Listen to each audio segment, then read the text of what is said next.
सभी दोस्तों को मेरा क्रांतिकारी जय भीम, अभिनंदन, सत श्री अकाल, अस्सलाम वालेकुम। दोस्तों, आज की फेसबुक लाइव पर आने का एक मकसद है, एक विशेष मकसद कि दिल्ली सरकार जिस नीति पर चल रही है, इस नीति के विरोध में एक प्रोग्राम कल होने जा रहा है। और इस नीति के विरोध के पीछे कारण यह है कि दिल्ली के अंदर 859 सरकारी शराब की दुकानें हैं, जिसका ये सरकार निजीकरण कर रही है।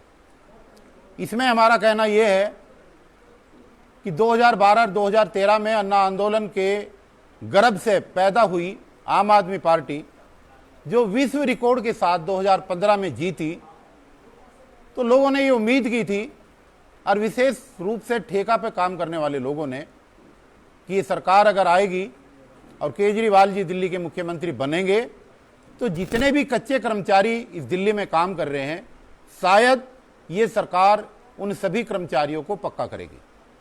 लेकिन बड़ा दुख के साथ आज ये मुझे कहना पड़ रहा है कि जो सरकार दिल्ली की व्यवस्था को बदलने के लिए यहां पर आई थी और जिसने बड़े बड़े वायदे किए थे 2013, 2015, 2020 के दिल्ली विधानसभा के चुनाव के घोषणा पत्र के अंदर, अगर आपके घर में रखा है तो आप खोल करके देखिए कि 14 नंबर पर एक लाइन लिखी है कि दिल्ली के अंदर काम करने वाले तमाम ठेका कर्मियों को सरकार के आने के बाद में पक्का किया जाएगा। लेकिन आज मैं ये कहना चाहता हूं कि आज 6 साल इस सरकार को बने हुए हो गए, ये सरकार कच्चे कर्मचारियों को पक्का तो क्या करती, ये अब ऐसे हालात में आ गई है कि उद्योगपतियों को, पूंजीपतियों को यहां की ठेकेदारी देने के लिए अब ये सरकार निजीकरण पर उतारू होगी है। इन्हीं की पार्टी के सांसद श्री संजय सिंह जी राज्यसभा में खड़े होकर के देश के प्रधानमंत्री को ललकार लगाते हैं, केंद्र की सरकार को निजीकरण पर घेरते हैं और बहुत अच्छा वक्तव्य देते हैं देश के सामने कि किस तरीके से नरेंद्र मोदी की सरकार केंद्र की निजीकरण करने पे तुली हुई है। लेकिन मैं आज पूछना चाहता हूं संजय सिंह जी से, मैं आज पूछना चाहता हूं आज पार्टी के तमाम नेताओं से कि नरेंद्र मोदी जी जिस राह पर चल करके देश में निजीकरण कर रहे हैं, क्या ये सच नहीं है कि आम आदमी पार्टी भी उसी पदचिन्हों पर चल करके दिल्ली में सरकार के सरकारी शराब के ठेके की निजीकरण करने पे तुली हुई है। इन 859 सरकारी दुकानों पर हमारे जो कर्मचारी काम करते हैं, 4 कारपोरेशन के लोग हैं जो काम करते हैं, इससे हजारों कर्मचारी, उनका भविष्य खराब होगा, उनका परिवार खराब होगा, उनके बच्चे खराब होंगे, उनके टर्मिनल बेनिफिट खराब होंगे, उनको मेडिकल सुविधाएं नहीं मिलेगी। तो ऐसे कर्मचारियों का आखिर क्या दोष है जिसको ये निजीकरण करने के बाद में उन परिवारों को रोड पर लाने का काम कर रहे हैं। और इतना ही नहीं, कई हजार ठेका पर काम करने वाले लोग भी इस इंडस्ट्री से जुड़े हुए हैं। जो सप्लायर्स हैं, सप्लायर्स के साथ में जो लेबर काम करती है, वो ठेका कर्मचारी भी इसमें जो है हजारों की संख्या में जुड़े हुए हैं। तो केजरीवाल साहब, हम आप बड़ी विनम्रता के साथ, शिद्दत के साथ आपसे ये जानना चाहते हैं कि आप तो कच्चे कर्मचारियों को पक्का करने के लिए आए थे, आपने तो कच्चों को पक्का तो क्या किया होता, आपने तो पक्के लोगों को भी और कच्चा करना शुरू कर दिया है। तो ये जो नीति है सरकार की, ये बहुत ही निंदनीय है। और सरकार का जो ये काम है, जिस लाइन पे ये चल रहे हैं, ये इस काम के लिए दिल्ली की गरीब जनता ने वोट नहीं दिया था आपको। झुग्गी झोंपड़े में काम करने वाले लोग, अनुसूचित जाति के लोग, अनुसूचित जनजाति के लोग, मुस्लिम लोग, पिछड़े वर्ग के लोग और तमाम गरीब लोगों ने आपको इसलिए नहीं चुना था, आपकी सरकार को इसलिए वोट नहीं दिया था एक तरफा कि आप इस तरीके से उद्योगपतियों के हाथों में सरकारी संपत्तियों को बेच करके गरीब लोगों को सड़कों पर आने के लिए मजबूर करेंगे। ये बड़ा दुर्भाग्य है। और इस विषय को लेकर के दिल्ली के अलग अलग कॉर्नर में सुगबगाहट हो रही है। इसलिए आज ठेकेदारी हटाओ संयुक्त मोर्चा भी इस बात का विरोध करते हुए इस बात का ऐलान करता है कि आदरणीय केजरीवाल साहब, आपके मुख्यमंत्रित्व काल के अंदर इस तरीके की घटना होगी कभी हमने सोचा नहीं था। इससे हमारा वर्ग भी सबसे ज्यादा प्रभावित है। 4 कारपोरेशन में काम करने वाले हजारों लोग तो प्रभावित होंगे ही होंगे, लेकिन अनुसूचित जाति, अनुसूचित जनजाति और पिछड़ा वर्ग के वो युवा जो आने वाले समय में इन विभागों में अगर भर्ती होती तो भर्ती होकर के जो यहां पर नौकरी लगती, उन सभी का आरक्षण की व्यवस्था बिल्कुल खत्म कर दी है। आपके माथे पे तो पहले से ही आरक्षण विरोधी होने का तबका लगा हुआ था और हम पहले ही सोचते थे कि आप आरक्षण विरोधी हैं, लेकिन जब आप सत्ता में आए तो हमने सोचा कि शायद आपकी वो नियत बदल गई हो, जिस नियत के तहत आपने जेएनयू के अंदर आरक्षण का विरोध किया, जिसके तहत आपने एम्स के गेट पर बैठ करके आरक्षण का विरोध किया था। हम सोच रहे थे कि शायद आपकी मानसिकता चेंज होगी हो दिल्ली की जनता की वोट देने के बजाय, लेकिन मुझे आज ऐसा लग रहा है कि आज आप फिर उसी आरएसएस की चाल में चल रहे हैं, आरएसएस के मोहरे बने हुए हैं। जैसे आरएसएस और भारतीय जनता पार्टी इस देश के अंदर देश के दलितों को तबाह करने के लिए, आरक्षण को खत्म करने के लिए लगातार, आप भी उसी लाइन पर चल रहे हैं। इस आड़ कि हमारे हिस्से की 20% दुकानें कहां हैं, हमारे हिस्से की 20% दुकानों का आरक्षण कहां पर है। हमारी 150 दुकानें इस आरक्षण में हमारे समाज के लोगों को मिलनी चाहिए, आखिर वो क्यों नहीं मिल रही और मिलेगी कैसे? आपने तो इसमें टर्म्स एंड कंडीशन, बोली लगाने की टर्म्स एंड कंडीशन 30 करोड़ रुपए रख दी है। तो 30 करोड़ रुपए तो हमारा भोला भाला समाज पूरे मोहल्ले से और आधी दिल्ली से भी इकट्ठा नहीं कर पाएगा। इसका मतलब यह है कि आपने ऐसी टर्म्स एंड कंडीशंस को लाने का काम किया कि जिससे ये गरीब तबके का कोई भी व्यक्ति इस आबकारी नई पॉलिसी के तहत कहीं पर भी एक भी दुकान का ठेका ना ले सके। ये जो आपकी इस तरीके की प्रथा है, ये जो आपका इस तरीके का रूप है, ये जन विरोधी है और आरक्षण विरोधी है, दलित विरोधी है। ये मॉडल जिसको दिखा करके आप पूरे देश के अंदर अपने संगठन का विस्तार करके भारत के प्रधानमंत्री बनने का सपना देख रहे हैं, ये आपका दिल्ली मॉडल अगर आप इसी नीति पर चले तो पूरी तरीके से फेल होगा।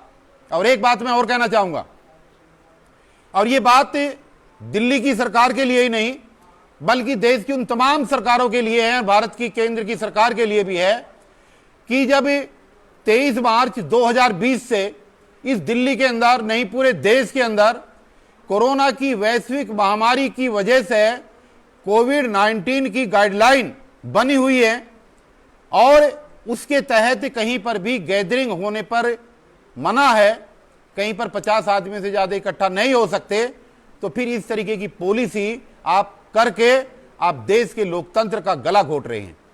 अगर आपकी की हुई पॉलिसी का विरोध करने के लिए लोग सड़क पर आएंगे तो आप उनको उठा करके जेल में डालने का काम करेंगे, और अगर सड़क पर नहीं आएंगे तो चुपचाप आपका काम बन जाएगा। तो ये जो आप बड़ी चतुराई के साथ गेम खेल रहे हैं मुख्यमंत्री महोदय, ये गेम ठीक नहीं है। और आज ठेकेदारी हटाओ संयुक्त मोर्चा इस बात का ऐलान कर रहा है कि आप बेशक हमें जेल में डाल देना, बेशक आप हमें तिहाड़ में भिजवा देना, लेकिन हम इस पॉलिसी को दिल्ली में किसी भी सूरत में लागू नहीं होने देंगे। हमें चाहे जेल जाना पड़े। हमारे पूरे संगठन की कार्यकारिणी ने यह मन बना लिया है कि हम आने वाले समय में 1 हफ्ते के अंदर प्रोग्राम तय करके आपको घेरने के लिए उस पॉलिसी को हम लागू किसी भी सूरत में नहीं होने देंगे।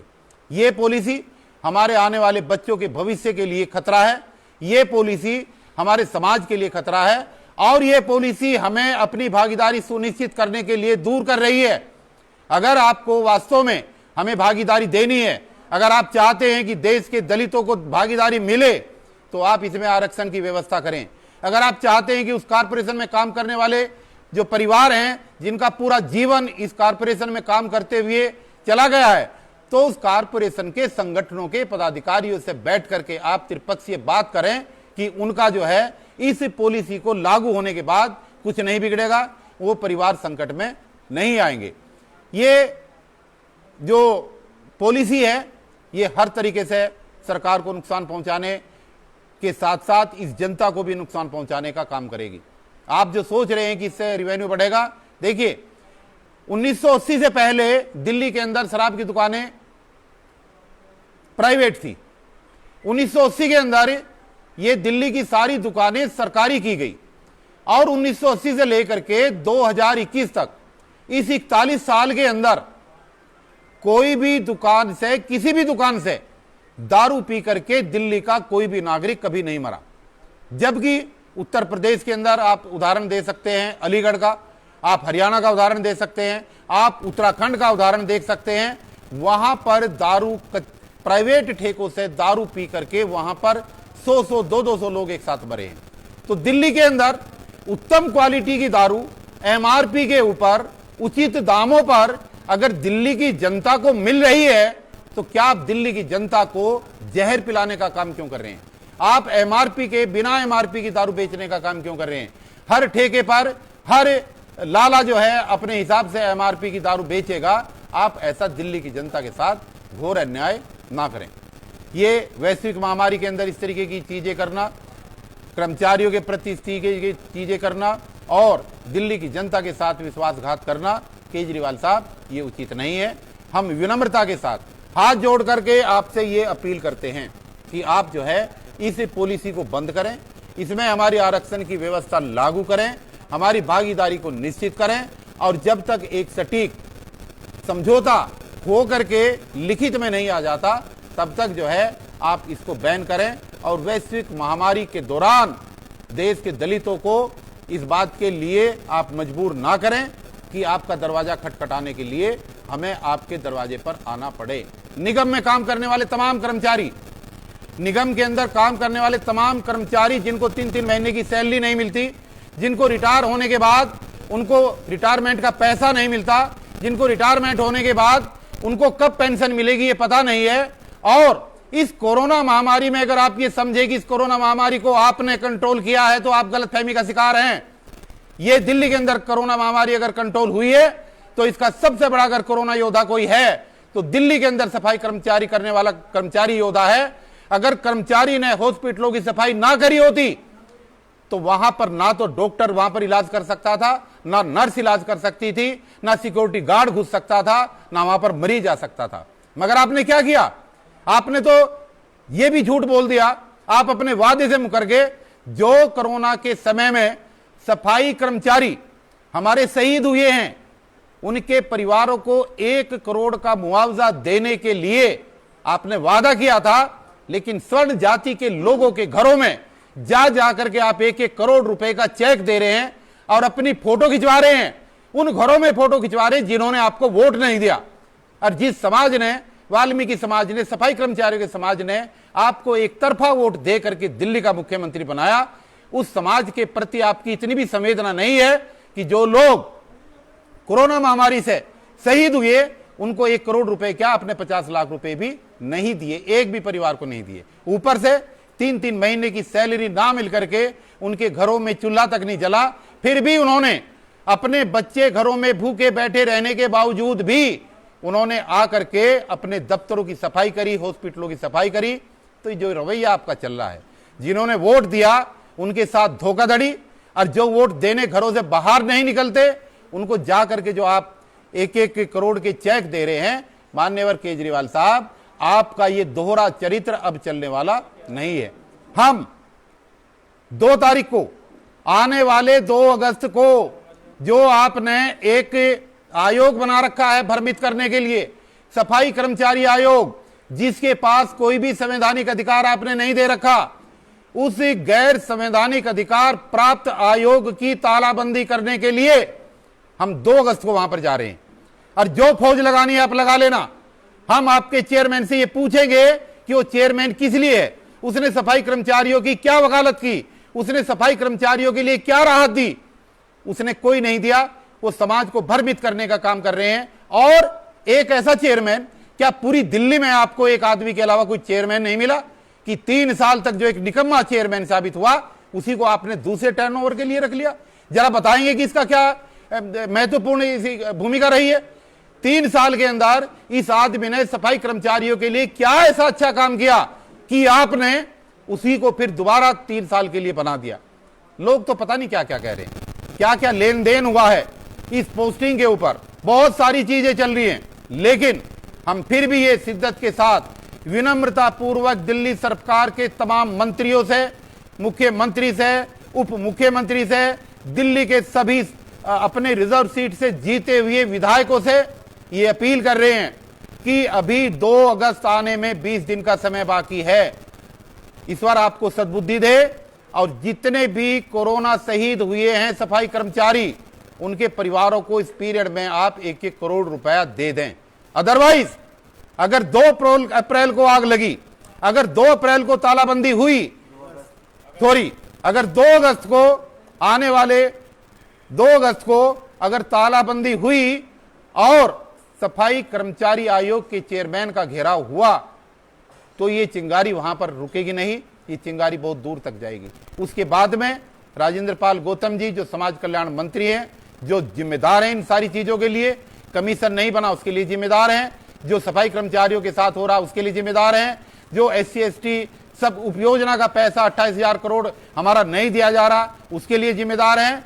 2 अगस्त को संजय गहलोत जी के कार्यालय की तालेबंदी होने के बावजूद भी अगर सरकार ना चेती तो हम हर उस व्यक्ति को जो रिजर्व सीट से जीत करके आया है उसके घर की इसी तरीके से तालेबंदी करेंगे और फिर आपके दरवाजे पर आएंगे ये कहने के लिए कि अब जो है आपकी सत्ता को हम किसी भी सूरत में बर्दाश्त नहीं करेंगे, हम वोट की चोट करेंगे, हम 2022 के आपके चुनाव को प्रभावित करेंगे। जिस समाज ने आपको एक तरफा वोट दिया था, हम आपको चेतावनी के साथ कहते हैं कि उसी तरीके से हम आपको बैरंग 2022 के चुनाव में लौटा देंगे अगर आपने दिल्ली के सफाई कर्मचारियों के कोरोना वॉरियर्स को 1 करोड़ रुपए देने का काम ना किया और निजीकरण को बंद करके दिल्ली की आबकारी नई नीति को बंद ना किया, यहां के कर्मचारियों के साथ अगर धोखा किया तो ये आने वाले समय में केजरीवाल साहब अच्छा नहीं होगा। इसलिए आज के माध्यम से जो भी साथी पूरे देश के अंदर मेरी आवाज सुन रहे हैं वो इस बात को ध्यान कर लें कि जितने भी देश के अंदर ठेकाकर्मी काम कर रहे हैं वो 3 पीढ़ियों को प्रभावित कर रहे हैं। पहली पीढ़ी प्रभावित हो रही है उनके माँ बाप की, जो उनका उत्तरदायित्व अपने माँ बाप के प्रति था वो नहीं निभा पा रहे हैं। दूसरी पीढ़ी उनकी खुद प्रभावित होगी, उनको एक उम्र के बाद में कंपनियों से निकाल दिया जाएगा, उनका बुढ़ापा खराब होना है। और तीसरी और महत्वपूर्ण पीढ़ी जो हमारी खराब होने वाली है वो आने वाली पीढ़ी है, उनके बच्चे हैं। ऐसा ठेके पर काम करने वाला कोई भी व्यक्ति जिसको 10,000, 15,000, 20,000 रुपए सैलरी के मिल रहे हैं, वो आज की महंगाई के दौर के युग में किसी भी सूरत में अपने बच्चे को डॉक्टर, इंजीनियर और उत्तम क्वालिटी की महंगाई के दौर में शिक्षा नहीं दिला पाएंगे। इसलिए समाज कहां जा रहा है, हम समाज को उस गड्ढे में नहीं जाने देंगे। आने वाले समय में हम आपसे अपील करते हैं, हम बार बार हम आपसे अपील कर रहे हैं कि आपने जो दिल्ली को दिया क्या नहीं दिया, मुफ्तखोरी दी ये सबको पता है और वो मुफ्तखोरी आपने हमारे पैसे से दे रखी है, इनका सबका भंडाफोड़ होने वाला है। वीडियो ज्यादा लंबी ना हो, मैं ज्यादा इसको लंबा ना करते हुए संक्षेप में एक बार फिर ये कहूंगा कि 2 आने वाली 2 अगस्त की तालाबंदी को रोकने के लिए सरकार गंभीरता से विचार करे और इस दिल्ली में आबकारी नीति को लागू करने पर विचार करे, आरक्षण की व्यवस्था लागू करे, कारपोरेशन में काम करने वाले हजारों लोगों के परिवारों के बारे में सोचे। अगर ऐसा नहीं हुआ तो 20 तारीख से पहले हमें कोई तारीख निश्चित करके ठेकेदारी हटाओ संयुक्त मोर्चा बड़ी शिद्दत के साथ इस आबकारी नीति का विरोध करेगा और 2 अगस्त को पूरी दिल्ली वहां पर पहुंचेगी। वो कोई एक संगठन नहीं पहुंचेगा, अखिल भारतीय वाल्मीकि महापंचायत के बैनर के नीचे जो इस बात की शुरुआत हुई है, हमारा मोर्चा अखिल भारतीय वाल्मीकि महापंचायत के द्वारा उठाए गए इस कदम का पुरजोर समर्थन करता है, उनकी 11 सूत्रीय मांगों का पुरजोर समर्थन करता है और तालेबंदी के उनके प्रोग्राम में हम बिल्कुल कंधे से कंधा मिलाकर के उनके बगल में खड़े होंगे और जो यहाँ पर नाटक चल रहा है इस नाटक का हम पर्दाफाश करेंगे। मेरे साथ में अखिल भारतीय वाल्मीकि महापंचायत के दिल्ली प्रदेश के अध्यक्ष भाई अनिल लोहट जी और महासचिव हमारे बीच में संदीप जी में ये मौजूद हैं, ये भी अपनी बात जो है तालेबंदी के बारे में अपील जरूर करें। कोई भी एक बोल।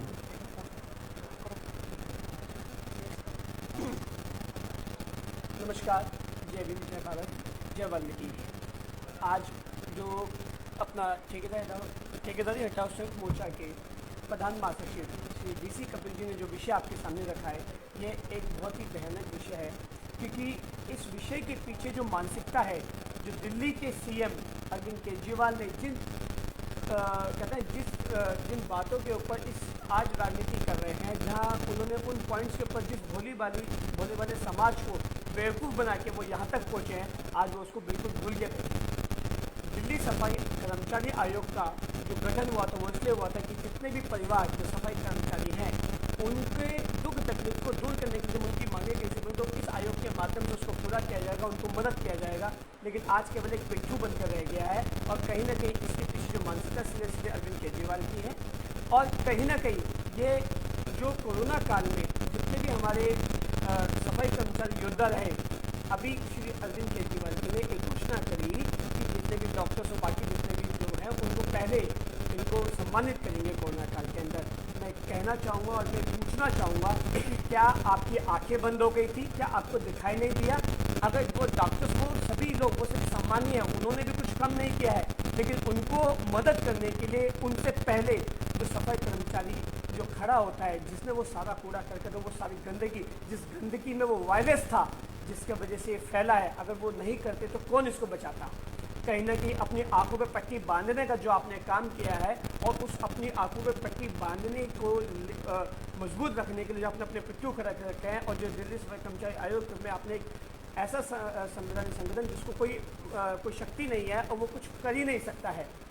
आपको जब किसी को चेक देना होता है तो उसके लिए कोई नियम कायदे कानून आप 3 दिन के अंदर दे आते हो, तो क्या आपकी आंखें फूट जाती है? जो आपको 3 दिन में जो आप काम करते हो वो बाकी सफाई कर्मचारियों के लिए क्यों नहीं होता है? करीब करीब मेरे ख्याल से 65 ऐसे हमारे सफाई कर्मचारी हैं जिनको कोरोना काल में अपने परिवारों को छोड़ के चले गए, उनमें से एक परिवार की भी आपको याद नहीं आई।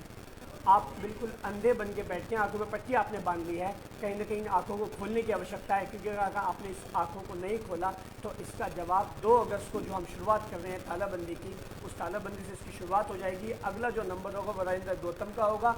हमारी जो 12 सीटों पर जो हमारे विधायक जो इस अपने SC तो वाल्मीकि समाज के होने का जो फ़ायदा उठा के वहाँ तक पहुँचते हैं, हम उनसे भी आह्वान करते हैं कि आप किसी भी राजनीतिक प्लेटफॉर्म का यूज़ करके विधायक बने या कुछ भी बने, लेकिन कहीं ना कहीं समाज को भूलने का काम ना करें।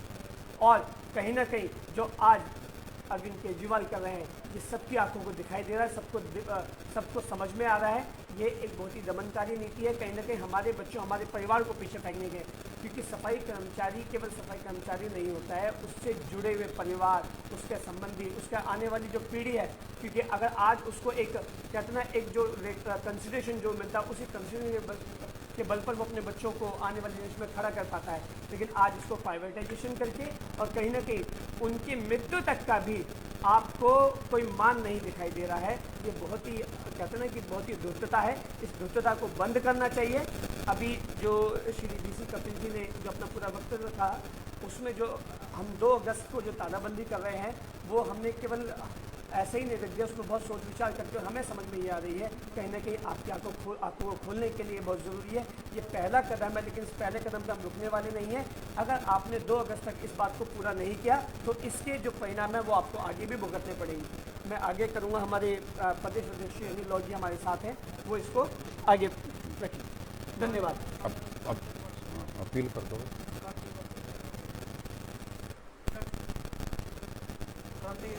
आदरणीय सभी साथियों को जय वाल्मीकि, जय भीम, सादर प्रणाम। आदरणीय साथियों, मैं अनिल लोग अखिल वाल्मीकि महापंचायत दिल्ली प्रदेश अध्यक्ष, निगम कर्मचारी एकता मंच दिल्ली प्रदेश महासचिव, और इससे पहले मैं एक सफाई कर्मचारी। आदरणीय साथियों, मैं सफाई कर्मचारी हूँ और सफाई कर्मचारी भाइयों बहनों की अपनी बात को अच्छे तरीके से उनकी उधर को काफ़ी दिनों से झेलता रहा हूँ और समझ रहा हूँ। काफ़ी दिनों से हम प्रयासरत हैं, हम यूनियन लीडर हैं, एक्टिविस्ट हैं, धरने प्रदर्शन आंदोलन करते रहते हैं, लेकिन कहीं ना कहीं हमें सफलता नहीं मिली। इससे पहले निगम में शासित भाजपा सरकार हमारे सफाई कर्मचारियों का शोषण करती आ रही है। लेकिन जब आम आदमी पार्टी सरकार में आई तो हमारे सफाई कर्मचारी भाइयों को, हमारे समाज को, वाल्मीकि समाज को, हमारी कम्युनिटी को ये लगा कि झाड़ू का निशान लेकर हमारे समाज की कोई पार्टी सत्ता में आ रही हो, कहीं ना कहीं हमारा उद्धार करेगी। लेकिन हुआ क्या? सत्तासीन होने के बाद आम आदमी पार्टी ने हमारे लोगों पर से ध्यान देना बंद कर दिया। वही लोग ठेकेदारी प्रथा को बड़े जोर शोर से लागू करने पर लगे हुए हैं, जिसमें आप शराब लगा लीजिए, अदर डिपार्टमेंट लगा लीजिए, विद्यालय लगा लीजिए, कहीं पर भी देख लीजिए, किसी भी सरकारी कॉन्ट्रेक्चुअल कर्मचारी को पक्का नहीं किया जा रहा है। इसी मुद्दे को रखते हुए हमारे जो अखिल भारतीय वाल्मीकि महापंचायत है, निगम कर्मचारी एकता मंच है, और हमारे जो ये मोर्चा चल रहा है यहाँ पे ठेकेदारी हटाओ संयुक्त मोर्चा, इन्होंने ये आह्वान किया है कि 2 अगस्त को हम दिल्ली सफाई कर्मचारी आयोग, जो कि अपने आप को एक संवैधानिक संस्था मानती है और राज्य मंत्री के बराबर अपने आप को दर्जा देते हैं, उनका तालाबंदी का आह्वान किया है। इसका कारण ये है कि वुड्स का गठन सफाई कर्मचारियों की समस्याओं के निवारण के लिए किया गया था। अगर उसके रहते हमारे कच्चे कर्मचारियों को रिटायर किया जा रहा था, उसके रहते हमारे जो कोरोना में कर्मचारी शहीद हो चुके हैं उनको न्याय नहीं मिल पा रहा, उनको दिल्ली सरकार शहीद तक मानने से इनकार कर रही है। अगर उस आयोग के रहते हमारे सफाई कर्मचारी जो 20-20, 25-25 साल से कच्चे पड़े हैं, आज उनकी उम्र 50 से 55 साल के करीब हो चुकी है, और उसके रहते जो हमारे पक्के कर्मचारी जो रिटायर हो चुके हैं उनको लाभांश नहीं मिल पा रहे हैं और कर्मचारियों को पेंशन नहीं मिल पा रही, तो ऐसे आयोग का क्या फायदा है? ऐसे आयोग को बंद करना चाहिए। ऐसे आयोग को भंग करवा के छोड़ेंगे, उस पर तालाबंदी करके छोड़ेंगे। इसलिए सभी साथियों से मेरा निवेदन है, आप सब लोग भी इसमें बढ़ चढ़ कर हिस्सा लें और ऐसे आयोग की तालाबंदी करवाएं। धन्यवाद। बहुत बढ़िया।